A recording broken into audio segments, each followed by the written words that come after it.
Hello guys, আসসালামু আলাইকুম। আপনারা সবাই কেমন আছেন? আলহামদুলিল্লাহ আমরা অনেক ভালো আছি। তো আমি আজকে রান্না করবো মটরশুঁটি। তো দেখেন কীভাবে আমি আজকে মটরশুঁটি রান্না করি। প্রথমে চলে আমি একটা হাঁড়ি বসে দিয়ে পরিমতো তেল দিয়ে দিছি। তারপর পরিমতো তেল দেওয়ার পর এবার একটু ভালো করে নেড়েচেড়ে কিছুক্ষণ সময়ের জন্য আমি কষিয়ে নিব। আমি পেঁয়াজ কুচি দিয়ে দিলাম, তারপর একটু নেড়েচেড়ে কিছুক্ষণের জন্য কষিয়ে নিচ্ছি। তো আপনারা কিন্তু পূর্বেটা দেখেন, দিয়ে কিন্তু অবশ্যই কমেন্ট করতে বলবেন না যে আমার রান্নাটা কেমন হয়েছে। এদিকে কথা বলতে বলতে আমি 1 টেবিল চামচ আদা বাটা দিয়ে দিলাম, তারপর দিয়ে দিলাম 1 টেবিল চামচ রসুন বাটা। তো সবগুলো দিয়ে একটু ভালো করে নেড়েচেড়ে কষানো হয়ে আসতেছে। তো একটু ভালো করে নেড়েচেড়ে নিচ্ছি যাতে ভালোভাবে কষানো হয়ে আসে। তারপর হচ্ছে এখানে স্বাদ মতো লবণ দিয়ে দিব, তারপর মশলা দিয়ে দিব হালকা পাতলা কিছু মশলা। হচ্ছে এখানে হলুদের গুঁড়ো দিয়ে দিব, সামান্য একটু মরিচের গুঁড়ো, ধনিয়ার গুঁড়ো, জিরার গুঁড়ো, যা যা লাগে সব কিছু দিয়ে একদম ভালো করে নেড়েচেড়ে নিচ্ছি।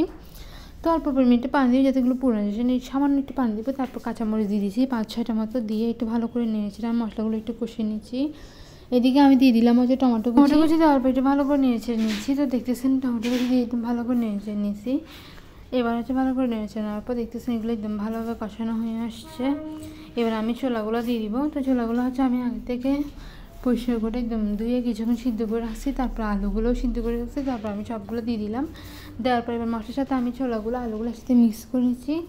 এভাবে কিছুক্ষণ নেড়েচেড়ে নিচ্ছি। তারপর হচ্ছে কিছুক্ষণ চুলার মধ্যে রেখে দিব, আস্তে আস্তে আমার ছোলাগুলো হয়ে আসবে।